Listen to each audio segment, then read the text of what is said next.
आपस में समझौता होता है तो बहुत सी चीज़ें होती हैं, और सामान्यतः पहले भी ऐसे एजिटेशन होते रहे हैं और उसमें भी ऐसे समझौते होते हैं। तो जो चीज़ें बहुत हमें कठिनाई पैदा करने वाली नहीं है वो तो किए ही जा सकते हैं, लेकिन करेंगे जब सारी बातचीत फाइनल होगी। क्या लगता है मुख्यमंत्री जी, समझौते के आसार हैं? हाँ जी, इस महीने कोई समझौते के आसार हैं?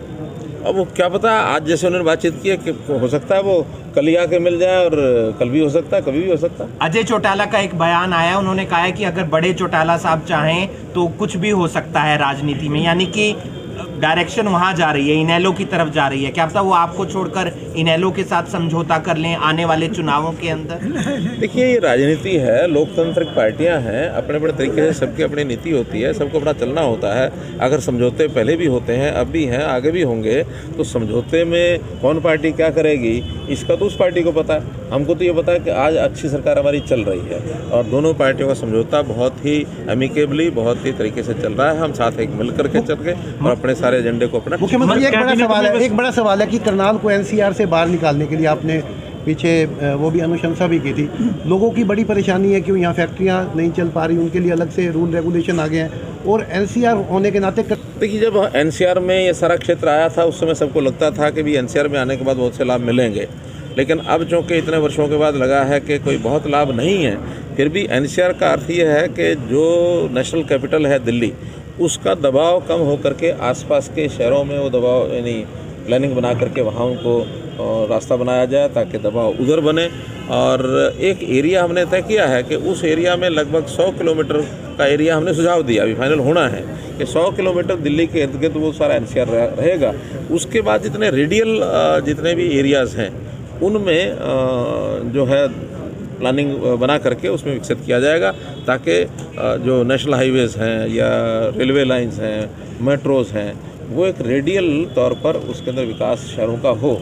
उसमें करनाल भी आता है और उसमें हमने अम्बाला तक का भी सुझाव दिया कि अम्बाला तक के जितने भी शहर हैं जो जीटी रोड के ऊपर हैं या रेलवे लाइन के ऊपर हैं, उन सबको विकसित किया जाए। मंत्रिमंडल का विस्तार हो रहा है, ऐसी चर्चाएं हैं, आ रहा है, मतलब इस तरीके ऐसा कुछ बातें सस्पेंस रहे तो ज़्यादा अच्छा है, उसमें आपको भी आनंद, हमको भी आनंद है। सर, आपने कहा कोरोना का प्रभाव कम है, ओमिक्रॉन भी आ रहा है सर, उसको लेकर किस समस्याएं सुनी, क्या समाधान किया? देखिए, पिछले काफ़ी समय से कोविड के कारण से ये जो क्रम लगातार बना हुआ था ये टूट गया था, लेकिन अब चूँकि कोविड की जो प्रभाव है कम हुआ है, हमने कहा कि भी एक बार जनता दरबार का ये विषय दोबारा शुरू किया जाए। आज जैसे आपने देखा कि प्रारंभ में तो लगभग 165 के लोग सूचीबद्ध तरीके से जो आए थे उनको सुना, उसके बाद फिर बिना सूची के भी ऐसा मान के चलता हूँ कि लगभग और 150 लोग होंगे, क्योंकि 300 से ऊपर शिकायतें ये आज जो सुनी गई हैं। और मैं समझता हूँ कि इतने बड़ी संख्या में, क्योंकि साथ भी जो लोग आए हैं, 2-2, 3-3 लोग साथ भी होते हैं, तो लगभग 600-700 लोगों का उनको सबको अटेंड किया है। हर प्रकार की अलग अलग समस्याएँ थी, हर विभाग की थी। जो तो यानी सामान्य तौर पर जिले से संबंधित अधिकारियों की थी वो हाथों यहीं पकड़ा दी हैं, और जो चंडीगढ़ के नाते से विभागों से बात करने का है वो हमने इकट्ठी कर ली है। और कुछ तो ऐसे भी लोग थे जो दूसरे ज़िलों से भी आए हुए थे, क्योंकि आसपास के ज़िले भी कई बार पता लगता तो पहुंच जाते हैं सामान्यतः, जैसे कुछ कैथल के थे, कुछ कुरुक्षेत्र के थे, कुछ पानीपत के भी थे, तो 20-25 समस्याएं आसपास के ज़िलों की भी थी, लेकिन वो सब जितने भी हल होने की यही निर्देश देने के थे वो सब कर दिए हैं। और चंडीगढ़ कुछ चीज़ें तो पॉलिसी मैटर भी होते हैं, वो सब इकट्ठा करते हैं। कुछ लोग कोर्ट के भी विषय लेकर के आ जाते हैं, उनका तो हम कर नहीं सकते कुछ भी, कोर्ट के निर्णय होते हैं, उस हिसाब से चलना पड़ता है। फिर भी अच्छा लगा कि लगभग 3.5 घंटे आज कल आपकी बातचीत हुई थी, कहाँ पर नरम रुख रहा, कहाँ पर करड़ा रुख रहा, मतलब कहाँ हल नहीं निकल पाया कल वाली बात? मुझे जानकारी नहीं है कि आज जो आज 5 मेंबर कमेटी बना दी गई है, 5 मेंबर कमेटी है। जैसा ही हमने भी एक कमेटी उनको बना के बताई है, 5 लोग वो हैं, हमारी एक कमेटी होगी। तो ऐसे ही केंद्र के लोगों ने भी जो एक कमेटी बनाने की बात कही है प्रधानमंत्री जी ने कि एमएसपी के ऊपर कमेटी बनाई जाएगी, जिसमें किसानों के प्रतिनिधि भी लिए जाएंगे, अर्थशास्त्री भी लिए जाएंगे, किसानों के कृषि के साथ जो जुड़े हुए हैं वहाँ के वैज्ञानिक भी होंगे, केंद्र सरकार के प्रतिनिधि होंगे, प्रदेशों के भी होंगे। तो ऐसी एक एमएसपी को लेकर कमेटी बनेगी, और बाकी भी जितनी बातें उनकी हैं सब विषय उन्होंने बताया, डिस्कस हमने किए हैं, लेकिन कुछ बातों में अभी जिसको कहना चाहिए फैसला नहीं हुआ था, उसी में से हमने उनका भी आज का कार्यक्रम एक बार वो कर लें, दोबारा से फिर बैठेंगे, फिर उनसे बातचीत करेंगे। सर, जो बात मुख्यमंत्री क्या ही मुद्दे पर किसानों को मुआवजा देने वाली बात पे है, जिनको नहीं सहमति। देखिए, अभी चूँकि बातचीत अभी बीच में है, अधूरी है, इसलिए सब बातें करना भी उचित नहीं है।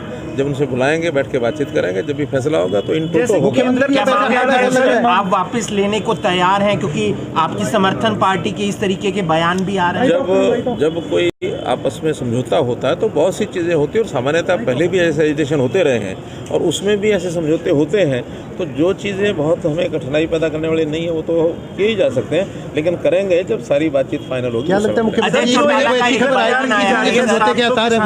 हाँ जी, इस महीने कोई समझौते के आसार हैं?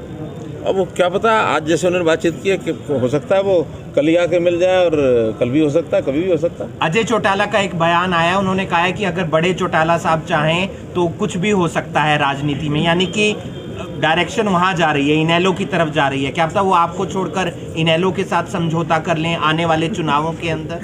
देखिए, ये राजनीति है, लोकतांत्रिक पार्टियां हैं, अपने अपने तरीके से सबकी अपनी नीति होती है, सबको अपना चलना होता है।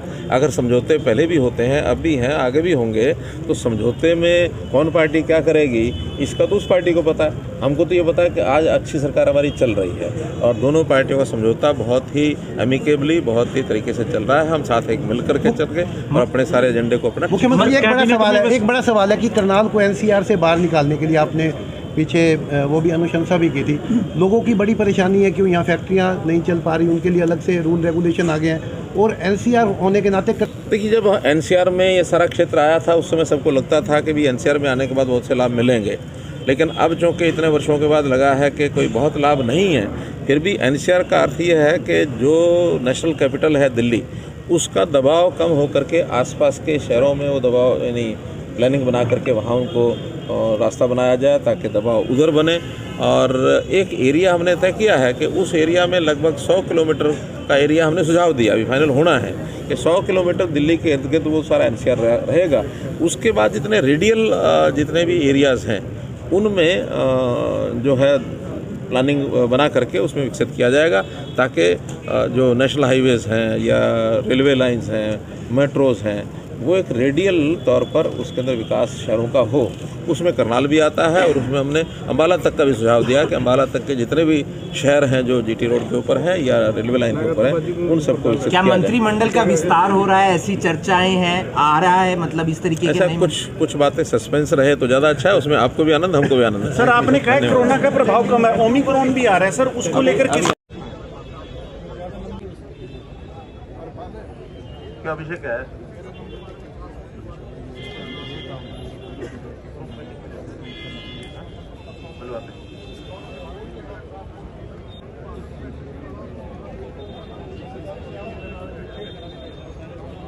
हो जाने में उसके बाद देख लेंगे, क्योंकि बहुत बड़ा मसला है, छोटा नहीं है ना। नहीं, अगर बुला लें तो रोज करके क्या करेंगे?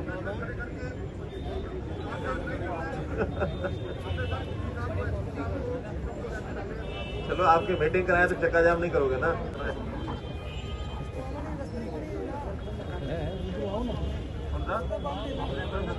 हाँ, बिल्कुल।